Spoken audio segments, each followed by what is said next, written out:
Are your employees working really hard, but not on the things that actually move your business forward?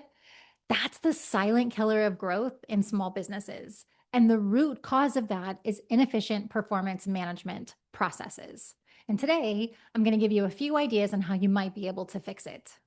Welcome back to the HR Connection. I'm Sabrina Baker. And for this episode today, I am going to be assuming that you already have some form of performance management process in place, whether that is annual reviews, quarterly check ins, or some other process. This episode will talk about how to make sure that it really drives business goals while developing employees.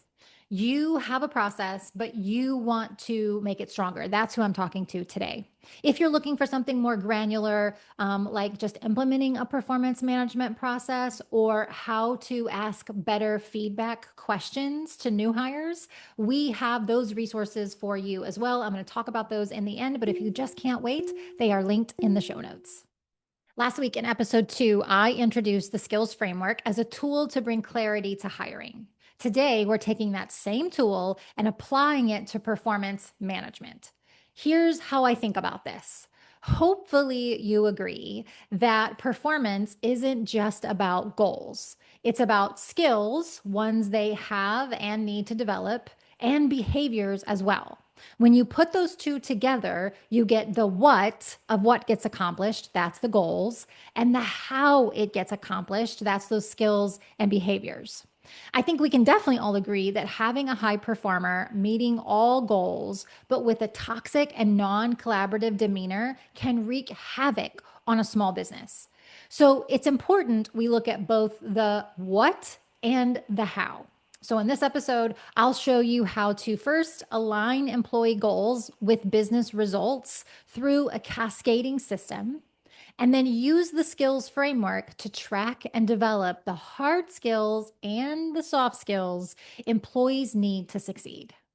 When you put these two pieces together, goals and skills, you get performance management that actually drives both business and employee growth. And oh, by the way, driving employee growth is how you keep employees engaged, but that's really a whole other episode.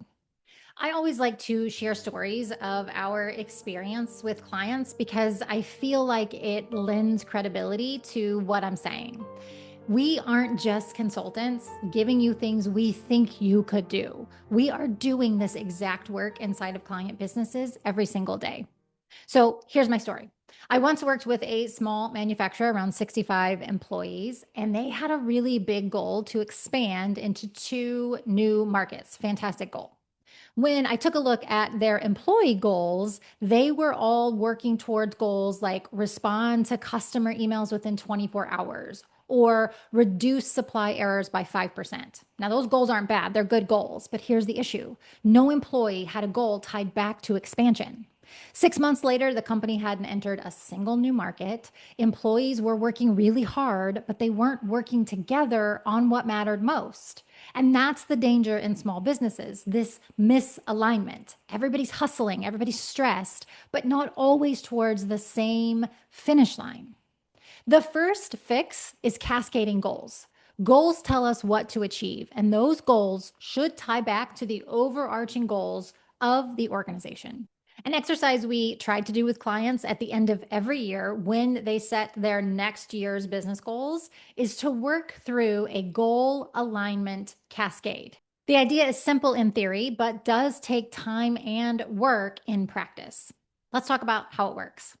You're going to start with your business goals. This likely comes from your leaders, but if you are in an org where you get to be a part of that conversation, that's amazing. Leaders likely set 3 to 5 big priorities for the year, not 12, not 20, just a few. Then you cascade those goals down all the way through the organization. The first cascade is department goals. So you take those goals that you have, your big overarching goals, and translate them into functional outcomes that each department can influence. From there, we move to team goals, where you take the departmental goals and break those down into goals for each team inside the department. Quick little sidebar here. Businesses are small. We get that. And they may not have teams within departments. Or if you are super small, you may not even have departments. And that's okay. You can still do this. You can skip steps if the department or the team doesn't exist. But if you skip steps when they do exist, it likely means that goals are going to be missed. So make sure that if you have the departments and the teams, you cascade them down. You can probably guess where we're going from here. From teams, we go into individual goals, and this is where alignment really shows up. Each employee has a goal tied directly to their team's outcome.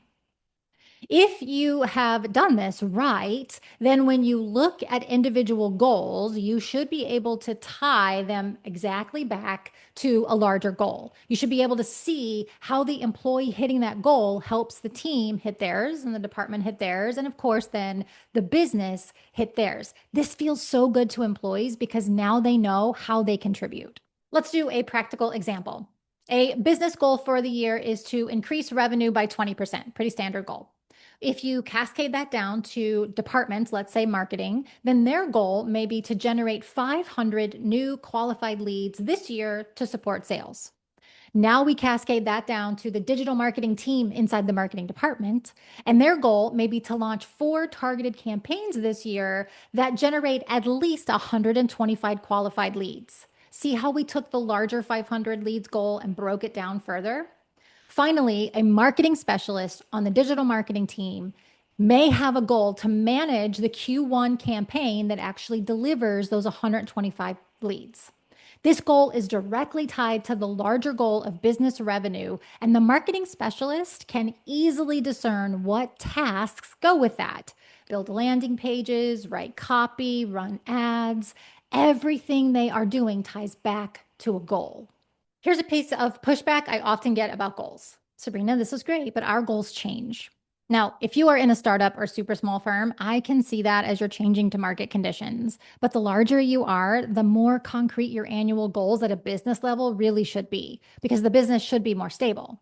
Constantly changing goals in even like a 50 plus firm may mean that leadership is not effectively planning to begin with, but I don't think we're ready for that conversation. Nonetheless, I know there are times when goals must change, which is why regular check ins, not just once a year, are important. Alignment only works if it's alive. At a minimum, and what we practice in this business is quarterly check ins. That keeps the focus fresh and allows for adjustments. I'm not going to dive too deep into the actual process on this episode, but if you are still only doing annual reviews in a small org, you are really missing a chance to drive growth differently. Now, I imagine this as a waterfall. At the top are the business goals, and as the water flows down, each layer cascades into the next department, team, individual. If one layer is missed, the water will not reach the bottom. And as I said earlier, goals are the what. So we still have to figure out the how. This is where the skills framework comes back in. If you didn't grab that last time, no worries. It's linked again for you in the show notes. You might want to grab episode 2 to understand how we use it in hiring. But today, let's talk about how we use it in performance management. If goals measure results, skills and behaviors measure growth. At Acacia, we use the skills framework to map out both hard and soft skills across time. Here's how it works. We set up several grids based on timeframes, such as upon hire, first 30, etc. Upon hire is your baseline skills expected on day one, the skills they should come in with. This is where you build your hiring process.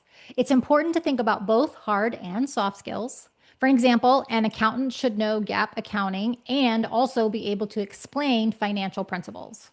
A recruiter should know how to screen resumes and how to communicate with hiring managers. So both of those hard and soft skills that everybody needs to have. In the 30 to 90 day time frame, the grid shows the foundational skills they should be developing with training and coaching. So this is system knowledge, product familiarity, or for us, client interaction. At the 6-month mark, that's where you start to see some independent ownership. They're not just doing tasks, they're managing outcomes and solving problems. And then by the 12-month mark, we should bring a much broader influence. At this stage, they're contributing strategically, maybe coaching others, or improving processes on their own. I want to say it again because it's crucial. Remember, soft skills are important. When you are filling out this framework, you should think about how they collaborate, how they communicate, how they interact with people inside and outside your business. Are they taking ownership of their tasks? Do they adapt when things change? Whatever fits your business. If these things are important, put them on the framework. Anything beyond the upon hire section is things you will train or expect to see them develop. It is okay to be exhaustive here. This matters so strongly because in a small business, behaviors make or break growth. You can't afford a technically strong employee who undermines the team. And you can't afford a great teammate who never grows their skills or meets a goal. So when you sit down for a performance conversation, you need both. The goals cascade. Did they achieve what we needed as a business? And the skills framework. Did they grow in the skills and behaviors we expect based on their tenure? You will notice on our skills framework that it only goes to 1 year. So you may wonder what happens after 1 year. We find that after a year, it gets a bit harder to standardize this by role and find the need to customize it by individual. But if you have done the first year right and they are still there, then continual improvement and the chance for job enlargement or development as it comes up will be a priority. So, how do you make this sustainable? First, you have to establish a rhythm for this. Once a year won't cut it if you want to do this well. Quarterly check ins is what we recommend at a minimum. We recommend monthly if they are a new hire or newly promoted, at least for those first 90 days. You can keep them short, but consistent. This then turns your annual review, which you can still have, you just can't have only that, into a summary of a year's worth of alignment and development conversations rather than a check the box activity with surprises about performance. Second, you have to reinforce alignment. You have to curate a set of steps that leaders go through to make sure they are having good conversations with their employees. They likely need training on this. Don't assume that they know how to do this, how to give feedback, or how to talk about performance. None of this has to be complicated. The goal portion is a quick check in with, do the goals still make sense? How are we doing against them? What roadblocks can I remove for you to meet your goal? And then the how portion using the skills framework becomes a conversation around what skills have you strengthened or developed? What behaviors are you focused on next? And what do you need from me to do this? That can be your entirely quarterly check in. When you do this, performance management stops being a box checking exercise and becomes a true growth strategy. Performance management in a small business can't just be about forms or ratings. It's about two things: aligned goals through a cascade, and then skills and behaviors through the framework.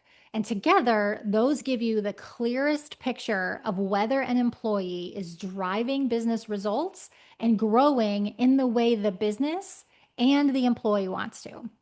As I mentioned, we have two other resources for you. If you're wondering how to modernize your performance system, check out our companion blog post, which is titled Performance Reviews Are Not Enough. It gives you a really quick start guide. If you have really nothing in place, this would be a great place for you if you're looking to move beyond annual reviews. And if you want a really practical tool to help, grab our 30, 60, 90-day feedback framework. This is the exact questions we ask new hires in their first 30, 60, and 90 days. Both of those are linked in the show notes. If today's episode was helpful, please like, subscribe, and follow. That helps us get this content into the hands of more practitioners managing HR in a small environment who might be thinking they are all alone. That's it for today's episode. Thanks so much for being here on the HR Connection. I'll see you next time.